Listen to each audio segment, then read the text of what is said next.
Bien, alors cette image que vous voyez ici, elle fait partie d'un reportage qui a duré longtemps, qui s'est passé dans la poussière, dans des conditions pas simples. Donc du coup, eh bien, le capteur n'est pas très propre. Je vais vous montrer comment je corrige moi toutes les taches et poussières qui sont sur le capteur. Première chose à faire, c'est d'amplifier l'effet de densité pour pouvoir repérer plus facilement les taches. Pour ça, il y a un outil très simple. C'est l'outil courbe qui va me permettre de créer une courbe sinusoïdale. Et cette courbe sinusoïdale, en augmentant le contraste de mon image, elle va mettre en valeur toutes les erreurs dans les dégradés. Je le fais pour toute la photo, pour bien faire apparaître à chaque fois les zones concernées. Dans la partie droite, je fais apparaître ici toutes les tâches qui concernent le ciel. Vous voyez que là, on les voit bien apparaître. Et puis pour la partie sableuse, on est dans une partie qui est plutôt par ici, comme nous l'indique. Donc là, je vais limiter un petit peu le contraste pour qu'on voit quand même ce qui arrive.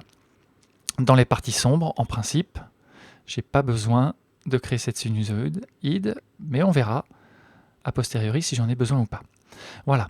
Ensuite, je bascule sur l'outil qui va me permettre de corriger mes tâches, et je vais dans l'onglet ici Pixel, qui va me permettre ici de positionner les unes après les autres mon outil suppression de tâches.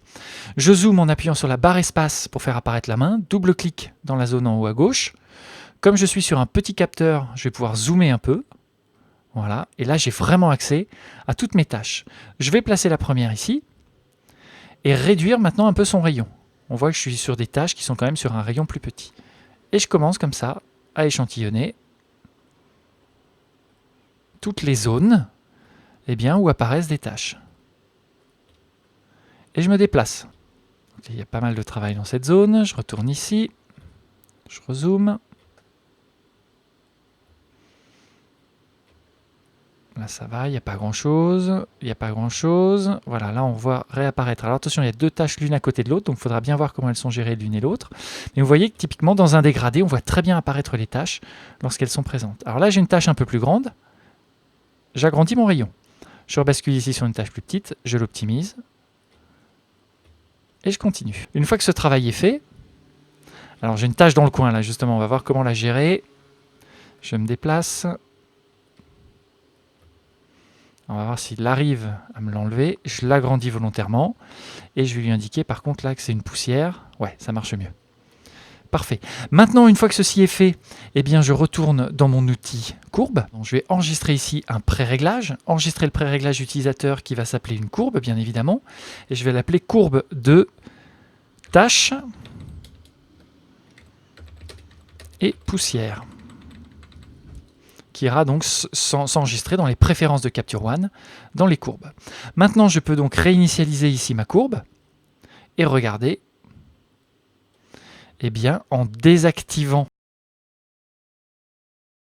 en changeant d'outil, ce que ça a donné. Je me déplace sur la gauche, sur la droite, je fais un avant-après en appuyant sur la touche Alt au niveau de mon outil ici de suppression de tâches. J'appuie sur Alt et ici, je fais apparaître les tâches et je vois que le résultat a l'air très bon. Même dans le coin où il y avait des tâches, Alt, tout se passe bien. Je zoome ici. Avec les tâches sont très peu visibles. C'est pour ça que j'ai fait apparaître mon outil, parce que sinon je ne les aurais pas vues. Et ce qui est important, c'est bien de constater que pour l'instant je ne les vois pas, mais quand je vais densifier mon ciel tout à l'heure, elles vont apparaître. Je retourne maintenant dans mon outil courbe, je vois que j'ai une tâche ici, une tâche là, donc je vais les remettre en valeur avec mon outil courbe. Je retourne dans mes courbes, je réactive ici mon pré-réglage tâche et poussière.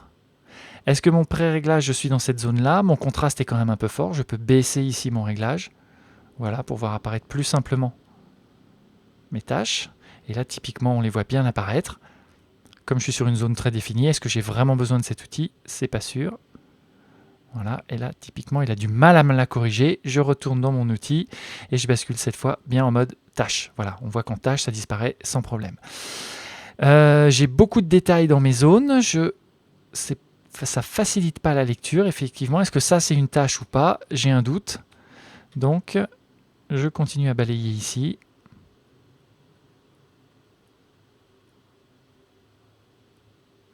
Difficile de voir. Donc là, typiquement, on pourrait rebasculer dans l'outil courbe et annuler ici ma courbe Luma. Alors la courbe Luma, vous vous souvenez que j'avais fait par contre des réglages aussi en RVB. Pour conserver ces réglages RVB, si j'appuie ici, je réinitialise l'ensemble des outils. Je vais donc devoir prendre tous mes points ici et les supprimer les uns après les autres pour conserver le réglage de tout à l'heure. Hop, et remettre ça bien en haut. Parfait. Je continue mon travail ici sur les quelques points restants. Je peux dézoomer un peu, je rescanne mon image. C'est bon, le travail étant fait, je revalide mes points. Tout ça, ça va bien.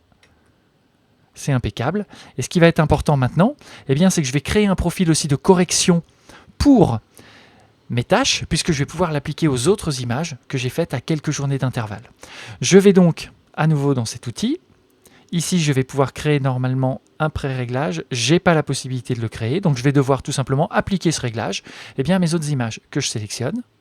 Je sélectionne ces images et j'applique le réglage en appuyant ici. C'est donc les réglages de l'image principale qui vont aller s'afficher sur les autres photos et je fais appliquer. Parfait. Maintenant, je vérifie sur une image ici où j'ai du ciel, justement. Mes réglages ont bien été collés. On voit que je peux maintenant affiner les corrections, puisque sur cette image aussi, il y a des tâches qui apparaissent. Je les supprime. Je me déplace. Voilà.